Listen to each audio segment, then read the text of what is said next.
Hey guys, Political Junkie 2414 here, and welcome back to my next video. Today I'm going to be giving you all an update on the 2026 United States Senate elections as of the 4th of July weekend. I hope you all had a great Independence Day. I know I did, and I'm looking forward to making some more content for you guys this summer. So before we start off, just to kind of recap, Republicans currently hold the Senate majority right now. They flipped it from the Democrats in 2024. They have a durable 53 to 47 seat majority, which is technically a 4-seat majority because they have, J.D. Vance is currently the vice president. So if Democrats pick up 3 seats next November, that would, the Republicans would still have, effective control because Vance would still be breaking, the tie in their favor. And so, one big issue that I think Democrats are really going to run on in 2026 are the Medicaid cuts and the healthcare cuts, to programs like SNAP as well, that are going to be. I think those are going to be really big issues in the 2026 midterm elections. And I think it's significant because in 2018. The the GOP-led attempt to repeal Obamacare, which did not pass the Senate, was a big issue, and that wasn't even in current law. So I think the ramifications for Republicans here, even though a lot of their Medicaid cuts come after the 26 midterms, I think that could still be a huge issue for them. And so I think Republicans really have miscalculated with that issue. But again, it's on Democrats to message this effectively. And so far, I think they've been doing it, but they've also had a lot of messaging problems over the last couple of months since their defeat last November. So overall, we're going to start with the safe Democratic and Republican states. These are states that are going to vote for their parties, for their respective parties by over 15 percentage points, or approximately 15 percentage points. So you have a lot of the obvious suspects, but you can see here, Democrats are defending more territory than Republicans. It's not as much of it's not as apparent as it was in 2024. It's a bit more balanced of a map, but Republicans, with their safe seats, they basically have an absolute ceiling of, or floor, rather, of 46 Senate seats, whereas Democrats have a floor of 39 Senate seats. Now, you can argue that a state like Virginia might be, or actually, I forgot one state. I'm going to put Florida in the safe category. I really think that Florida, there's not a great, I guess it's not fair to say. The Democrats did get Josh Wheel to run for the seat. If you don't know who he is, I don't blame you. He's a pretty new figure in the political world. His big deal is that he ran against Randy Fine for Mike Waltz's House seat earlier this year, and he did pretty well. Waltz won that seat by 30 points. I think Fine only won it by like 15. So it was a respectable performance, all things considered. It was a pretty sizable shift, or it was a pretty sizable Democratic overperformance. But again, this is statewide. Wheel has never really sought any other office before. Meanwhile, you have, this is a special election for Marco Rubio's seat as well. I forgot to mention that, but Ashley Moody, who used to be the Florida Attorney General, is running in this Senate, for this Senate seat. I think this could be a likely state, but right now I'm thinking lower presidential year, lower turnout. I think 26. The Medicaid cuts are going to impact Florida. But I think Florida's also just an institutionally red state, and Democrats just don't have a lot of great candidates here. I think their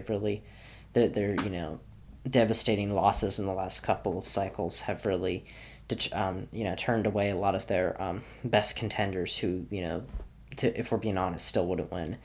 So then this is going to bring us to the likely states, and these are states that are not necessarily competitive. They're not really battleground territory just yet, but they have the potential to become engaged.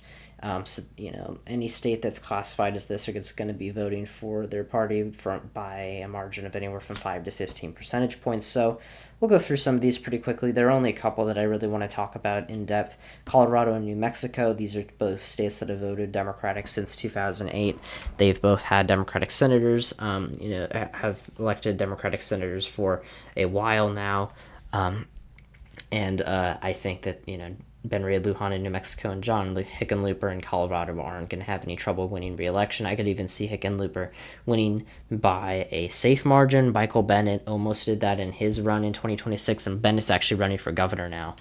So that'll be interesting because there will probably, if he is the nominee, which looks very likely, there's going to be a new senator before his seat's up in 28, but that's a whole different story for a whole different time.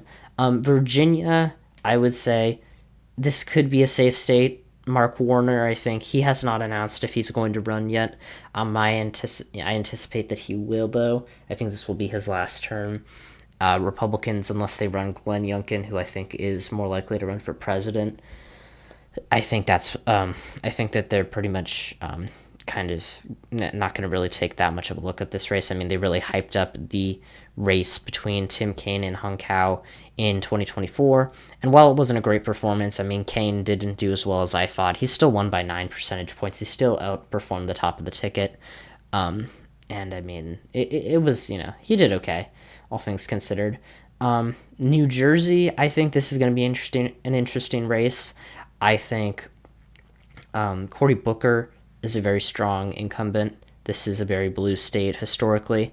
But in 2024, it was not good for Democrats. I mean, Kamala Harris only won it by 6 percentage points. Andy Kim did, 4 points better, which is a pretty decent, overperformance, in this polarized day and age. But he still won by less than 10 percentage points. I think Booker will, we could see, maybe high, mid double digits. I could see Booker getting to 13, maybe 12 or 13, maybe 14, but I don't know if I'm, comfortable saying 15 percentage points. Democrats have lost a lot of ground in New Jersey over the past couple of years. It wasn't just in 24. You can see signs of the bleeding in support for the party in 2021 and 2022, and even a little bit in 2023, but to a lesser extent. I think we'll also go over some of the likely Republican states. These are not all the likely Dem states. We'll talk about Alaska. I don't know if I had this as safe in my last prediction. I think I did. Alaska, in the Big Beautiful Bill, the only reason I'm moving this down is the possibility of Mary Peltola or, just Alaska being a little bit more competitive for Democrats. Generally, I think Dan Sullivan's an okay incumbent. He's not super popular, but I think he did a pretty good job last time he ran. I mean, he won by 13 points. He outperformed Trump against an independent candidate who Democrats really hyped up. So I think he's going to be fine. Alaska's still a red state at the end of the day. I think the snap cuts, there were a lot of exceptions or carve-outs to that bill, in part to win over Senator Lisa Murkowski's vote and to keep Sullivan, on the vote because Republicans were trying to pass it through the Senate. So there was a lot of concessions made to the Alaska delegation to keep their support. So I don't know exactly how much this is going to affect the this would affect the election in Alaska if it were to be held today, which again is kind of how I base my predictions off of. This is not what I'm estimating in November of 2026. This is what I'm saying would happen if the election was held right now. But yeah, I think Alaska's this is a pretty, general characteristic or normal characteristic that I give to Alaska. I'd say Iowa and Ohio, these two definitely have some potential to get in play, especially Ohio if Sherrod Brown runs for Senate again against John Husted, who is J.D. Vance's replacement. This is, along with Florida, one of two special elections that are going to be held in 2026. Both of these seats are, their terms end after the 2028 election cycle, but they're up right now because, of course, they're the senators elected in 22 didn't finish their full terms. So Brown, I think Brown isn't going to run for Senate, if I'm being honest. I don't even know if Tim Ryan's going to run for Senate. I think The race for Democrats to watch in Ohio is governor. I think that's going to be really interesting with Vivek Ramaswamy, someone who has not run for office before. I really think that Sherrod Brown or Tim Ryan, I don't think either of them would win, but I think that they would do respectable, especially Sherrod Brown. I think Sherrod Brown could narrow down that race pretty significantly. But Husted, he is a statewide elected official. He wasn't elected in his own right as lieutenant governor, but I do believe he served in another statewide position. I think he was auditor before he was lieutenant governor under Mike DeWine. But either way, he has experience. He is a more traditional Republican, which might mean he doesn't do as well in some of the working class, the white working class areas. But Ohio is Ohio, and the partisanship in states like this, the Republican Party has become the party more so of white working class voters over the last couple of years, and so I think that Husted, is going to be fine regardless. The last likely red state I'm going to have on this map is Texas. Texas has really surprised, and look at that. Even Republicans have an outright majority already. They would have won, a state. This kind of shows how hard the map is for Democrats. They would need to win. They'd have to flip seats in Maine, North Carolina, which we'll talk about later. They'd have to flip two others. They'd have to flip in Nebraska or Ohio. I didn't mention Nebraska too. Dan Osborne, the candidate, is running. I don't think he's running yet, but he is considering a run. He ran against Deb Fischer in 2024 and didn't do all that badly. I mean, he lost by 7 percentage points. I mean, that's pretty respectable in a state that voted for Trump by like 23. I want to say 21. Okay, but still, pretty respectable performance. A lot of independent candidates, associated with the Democrats run in these red states and do pretty okay, but they don't usually win. So we'll see what happens there. But, my point, I guess, getting back to the whole majority thing, Democrats would need to win a state like Ohio, which they lost by, 12 points in 2024, or Iowa. Iowa, I think, Joni Ernst is not in a great position after some of the comments she's made on Medicaid, and she's gotten some pretty interesting Democratic challengers. But Iowa is Iowa. I think there have been a couple of of people who have announced primary challenges to her, but no one who I think is really serious, like any statewide elected officials have done it. And Ernst, a lot of the primary, talk against her was back when she was considering voting against Pete Hegseth, which did not happen. She fell in line. So I think that is, Iowa right now, pending a potential, move, a potential, ratings change later down the line. But for right now, I'd keep it where it is. It's still a pretty red state. But getting back to Texas, I'm really surprised by how bad this race has been for John Cornyn and how good it has been for Ken Paxton. I think Colin Allred, the Democratic nominee against Ted Cruz in 2024, he announced his campaign this past week, or in the last couple of days. And I think that's a good thing for Democrats that, they're getting him back, that he gets, another shot. Because all things considered, he didn't do all that badly compared to Kamala Harris. I mean, Harris, looking at Texas in 2020, this was the best the Democrats had gotten, in 20 years. This was the closest that, this is the highest percentage vote percentage any Democrat had got in Texas since Jimmy Carter in 1976, I believe. Maybe there's one exception where, Democrats got a little bit more, but it was a remarkably good showing for the party in a state that was once compared to being the Republicans' California. But in 2024, I mean, Democrats did not do very well in the suburbs in Texas. They didn't. I think they lost a little bit of ground in these suburbs compared to 2020, which, these were the areas that were supposed to combat some of the losses that they were facing in the Rio Grande Valley and the Hispanic, communities, which shifted even further to the right. I mean, look at 2016. Look at the Rio Grande Valley here in South Texas. I mean, everything solid blue, a couple of, cracks showing here and there. 2020 comes around. Some of these start, to shift away. Some of these safe blue counties, stay, they reduce in size. And then, look at counties like Webb. Like this this flipped to Trump in just 4 years. I mean, these shifts just kept happening. Zapata County, a county that voted for Hillary Clinton by 33 points, voted for Trump by 5 in 20, voted for Trump by 22. The only only 4 counties in this whole region were red. I mean, and you look at areas like Houston, Democrats lost ground there. You look at areas like Dallas, Harris's margin, dropped there. So Democrats just had an awful, 2024 in Texas, and it really set them, it was really a wake up call for them that, hey, Texas is not really going to be competitive in the foreseeable future, like a lot of people expected. But Ted Cruz in Texas, Colin Allred kept things relatively, he had a pretty strong overperformance, and especially in the Rio Grande Valley. Now, he still didn't do as well as he could have. He still didn't do anywhere near as well as Beto O'Rourke in 2018. But compared to Kamala Harris, I mean, this was, miles better. Even if he only won a couple, if there was only a few counties that voted for Allred and Trump. But I guess what my point here is, I think Allred could definitely capitalize on a race between himself and Ken Paxton if he does win the GOP primary, which is looking more and more likely every day.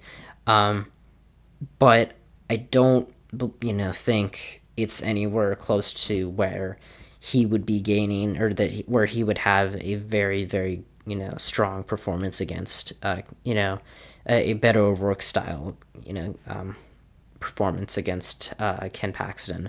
I think Paxton, even in 2022, yes, this was before his impeachment, but his most recent election as Attorney General, he won by, he was under investigation. He won by 10 percentage points. He did do a little bit worse than John Cornyn, but again, not John Cornyn, what's his name? Greg Abbott, the governor of Texas. I'm like forgetting all my Texas people now.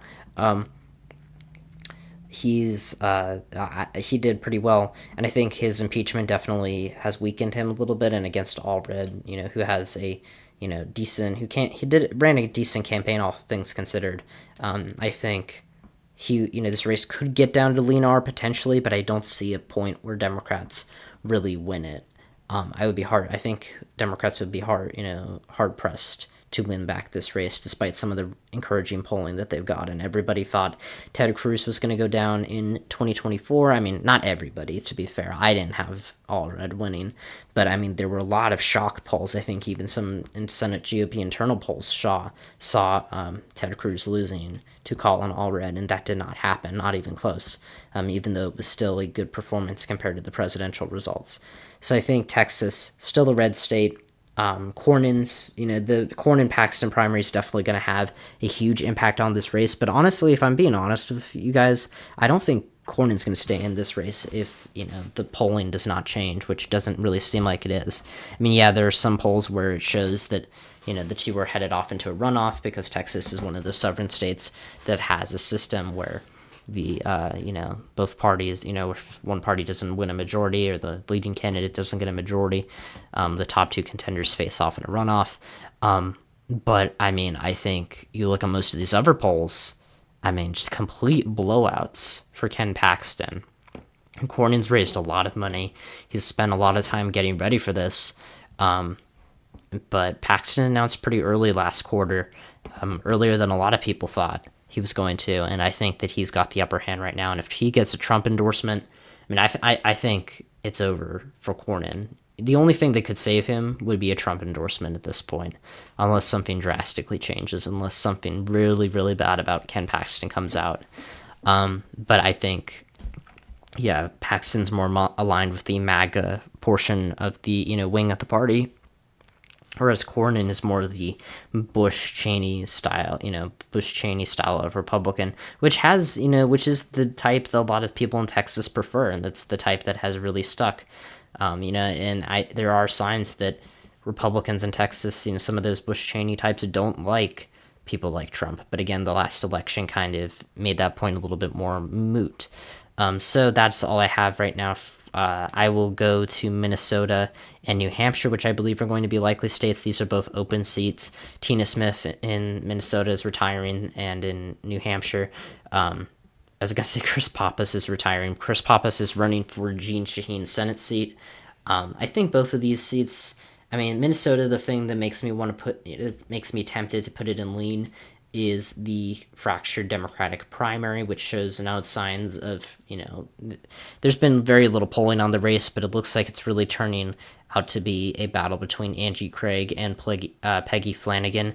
Craig is a congresswoman from a competitive but narrowly Democratic district in Minneapolis, in the Minneapolis suburbs, and Peggy Flanagan is the state's lieutenant governor. And it looks like Flanagan's getting a lot of support from the more progressive wing of Minnesota Democrats, whereas Angie Craig is really getting a lot of moderates in the Senate. She's really getting a lot of these Senate endorsements, which do technically, a lot of the candidates that get the endorsements from some of the Democratic Senate, delegation, they tend to be the ones that win Democratic Senate primaries. But, I mean, Flanagan is trouncing Andrew Craig in this poll. So I think, but Republicans don't really have a great candidate on their side with Royce White, who lost to Amy Klobuchar by a ton in 2024, although that's, part of the course for Amy Klobuchar.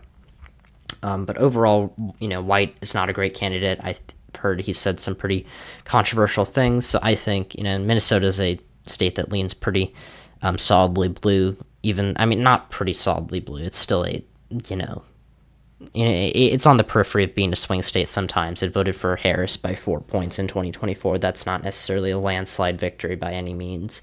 But it is the state with the longest record of voting Democratic in presidential elections, and that's something to be said.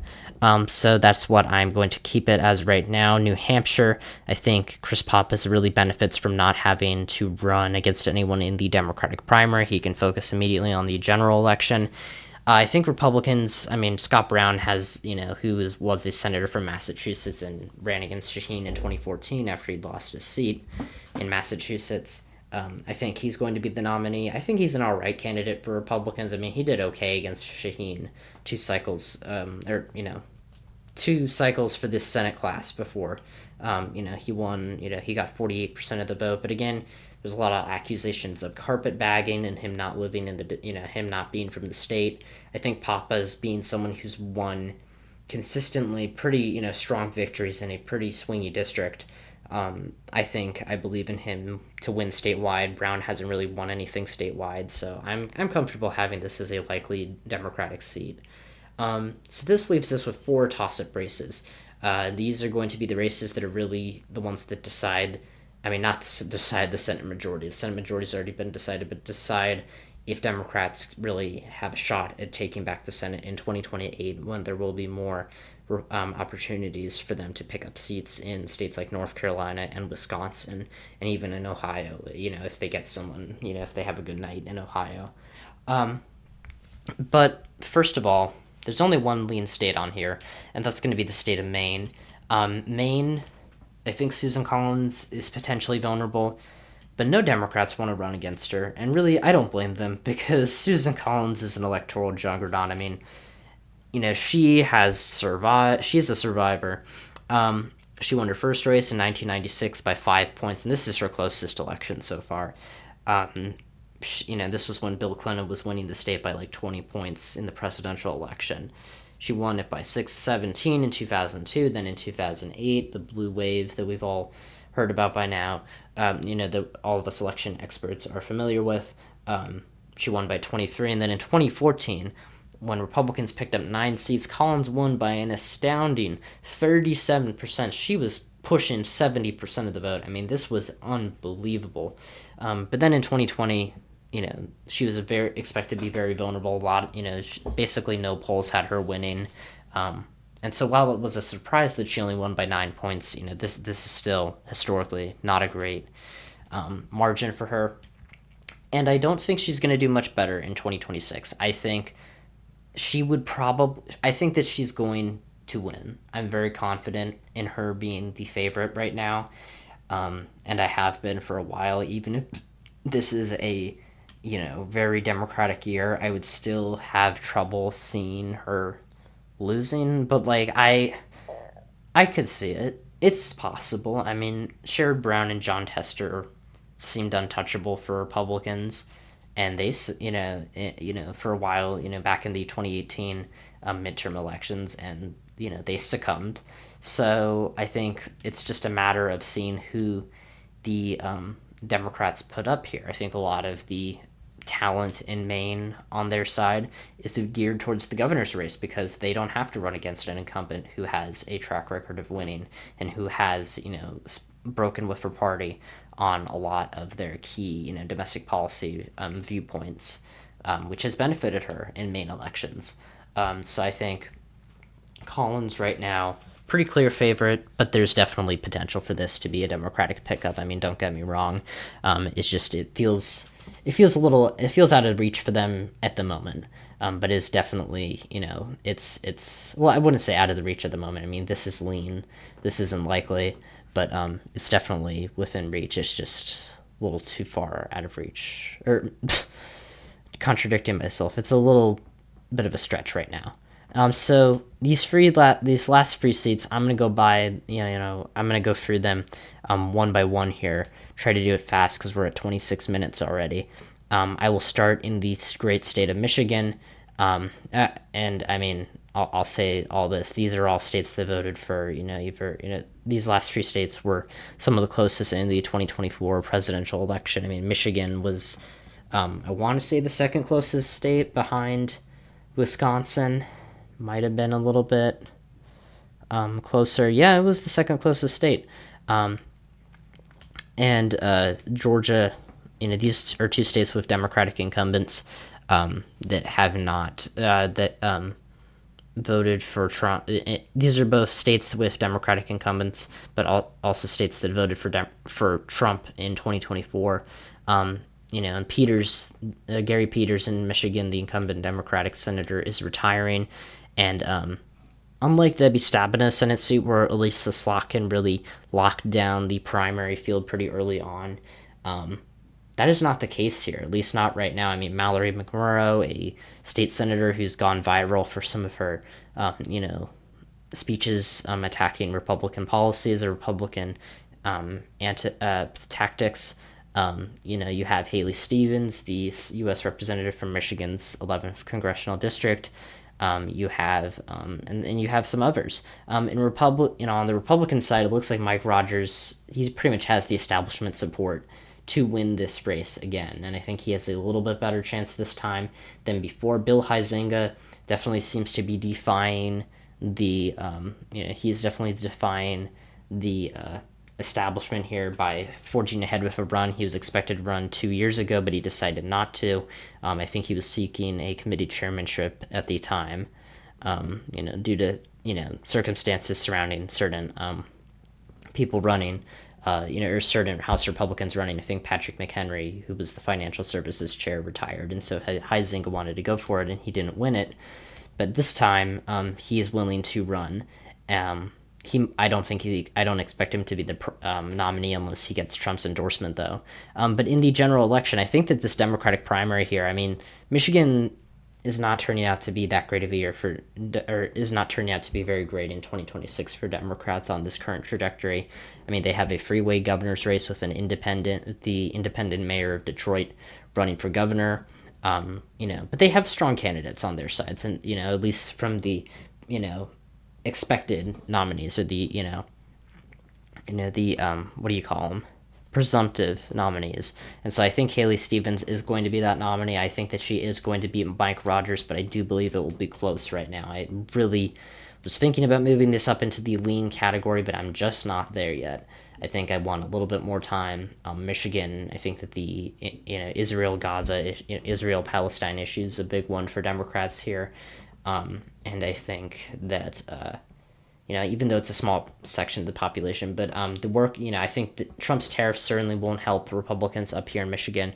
But, Rogers has run in a statewide race before. Stevens has not, even though she has won a competitive seat before. So I think these are, it's a pretty, I would compare this in a lot of ways to the Slotkin-Rogers race of last year. I think that it's going to turn out with a very similar outcome, but I think Stevens is in a bit worse of a position than Slotkin because of that primary.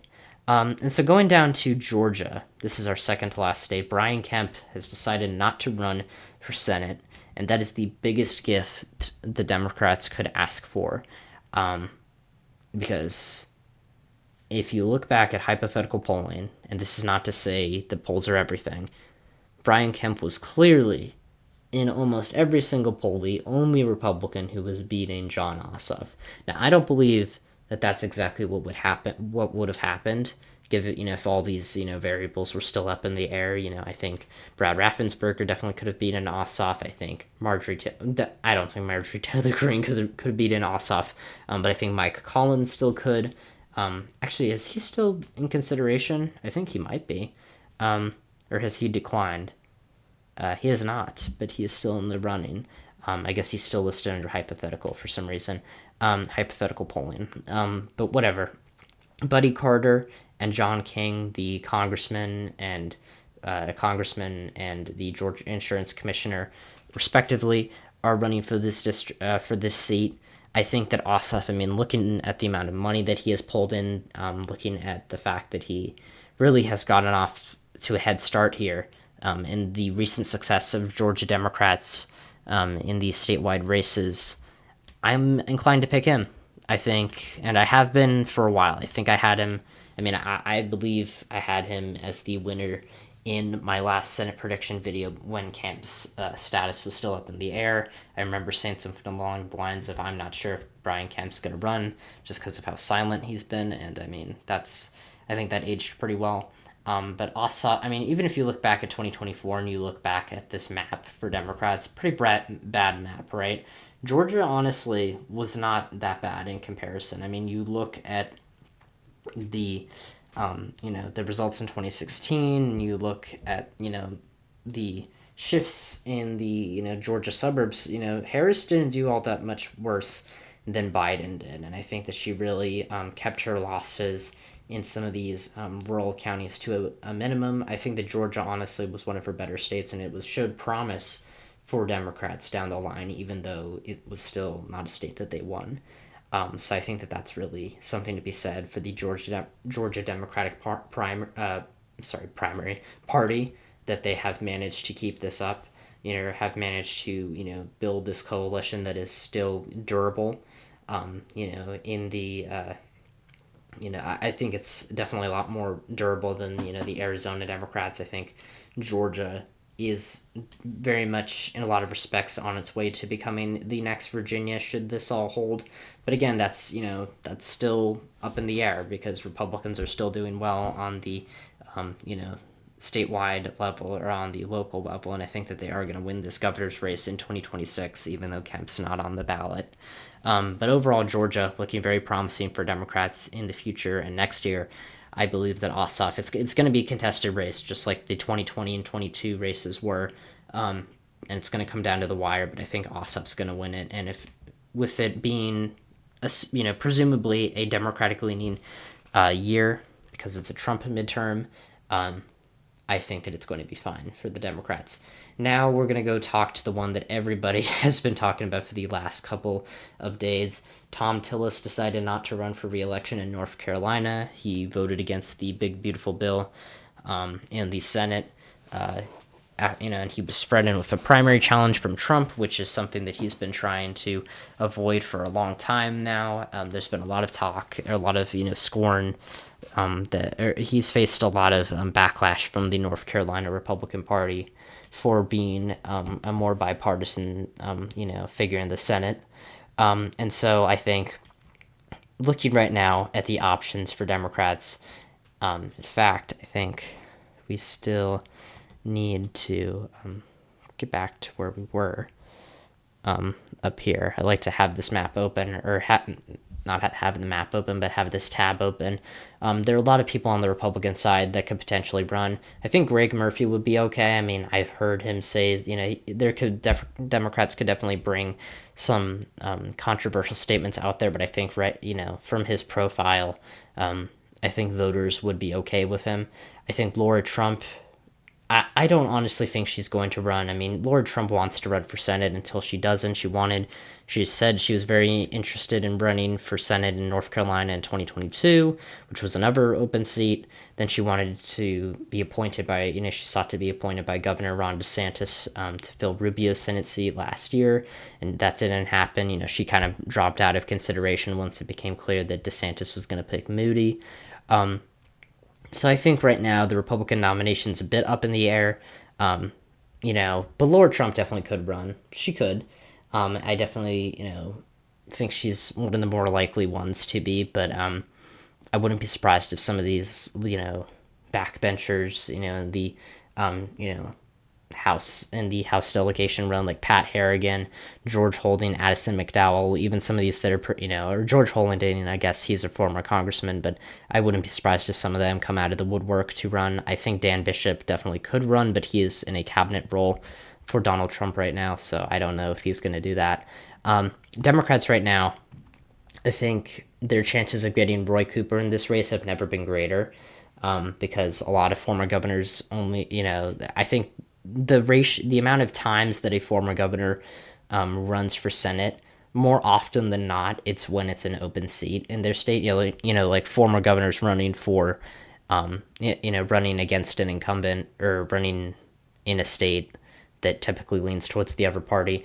And I mean, we're talking about, candidates like Larry Hogan in Maryland, deep blue state, or Steve Bullock in Montana, deep red state. North Carolina is while it is stubbornly Republican, it is a swing state. It is a perennial swing state. And it is a state the Democrats almost always do well in, but just not well enough. And I think that Roy Cooper is definitely the person who could do that. I think Wiley Nickel could as well, but he is not won statewide. He's won a swing district, but Cooper, I think, really brings that experience. And I think right now, with the disorganization on the Republican side, with the potential backlash in, states like North Carolina to the Medicaid cuts, which could affect a lot of people in this community, it's one of the it's one of the biggest reasons why Tillis voted against this bill, was because it would affect his constituents. And also because, in his own statement, he said he wasn't very excited about running for re-election. But I think Cooper right now definitely, if he runs, he has the upper hand. Wiley Nickel could definitely win this race as well, but I think he's definitely a bit of a riskier choice for Democrats. And I do believe he said that if Cooper gets in the race, he would drop out. So Democrats, I think, they pick up one seat in North Carolina, 40, and they go from 47 seats to 48. This puts them in a decent position for 2028, because in that case, they would, they could win, flip, they could defeat Ted Budd in North Carolina's other Senate election. They could beat Ron Johnson in Wisconsin if they have a good night, and they could get a 50-50 Senate majority so long as they have the presidency, which is very possible. But again, this is, excluding Maine. This is excluding a lot of other factors. But right now, I think the Senate in 2026, just like in a lot of midterm years, is going to stay with the incumbent party. It's going to withstand the wave. It's a much, more rigid, class of, a selection of seats up. And in this, this upcoming year, the selection of states that are up definitely are, rigidly partisan in a lot of ways. There's only a couple of opportunities for Democrats or Republicans to pick up seats. So, 52 seats for the Republicans, 48 for the Democrats, net gain of 1 for the Dems. Not a bad night, but, definitely, they could still, if they get a good candidate in Maine, I think that they could make this 51-49, but that is, only time will tell of that. So thank you guys so much for watching. Sorry that this is such a long video. I'm back to my, streak of, making very long Senate prediction videos. But, I'll come out, hopefully later this month with another prediction for the 2026 governor elections and maybe even the House elections next year. I hope you guys enjoyed this video. If you like more content like this, check out the rest of the channel. If you want to see more content like it, hit the notifications bell, subscribe, like this video, and share this with someone who you think would enjoy it. And, I'll see you guys next time when I talk about all things politics. See ya.